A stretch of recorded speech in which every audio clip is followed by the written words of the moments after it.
está dando en ese lugar. And we have been deeply engaged with our European partners as well as both the Ukrainian government and the opposition to try to assure that that violence ends. We hold the Ukrainian government primarily responsible for making sure that it is dealing with peaceful protesters in an appropriate way, that the Ukrainian people are able to assemble and speak freely about their interests without fear of repression. And I want to be very clear that as we work through these next several days in Ukraine, that we are going to be watching very carefully, and we expect the Ukrainian government to show restraint, to not resort to violence in dealing with peaceful protesters. We've said that we also expect peaceful protesters to remain peaceful, and we'll be monitoring very carefully the situation, recognizing that along with our European partners and the international community, there will be consequences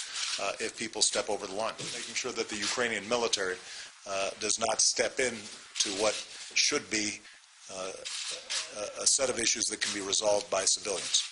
Y eso incluye cerciorarnos de que las Fuerzas Armadas ucranianas no intervengan en una situación en la que se puede llegar a una solución pacífica con los civiles. So the United States will continue to engage with all sides in the dispute in Ukraine, and ultimately our interest is to make sure that the Ukrainian people can express their own desires, and we believe that a large majority of Ukrainians are interested in integration with Europe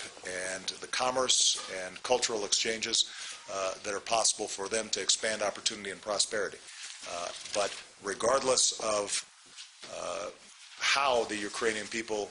determine their own future, it's important that it is the people themselves that make those decisions, and that's what the United States will continue to strive to achieve. And I do think there is still the possibility of a peaceful transition within Ukraine, but it's going to require the government in particular to actively seek that peaceful transition, and it requires the opposition and those on the streets to recognize that violence is not going to be the path by which this issue will be resolved.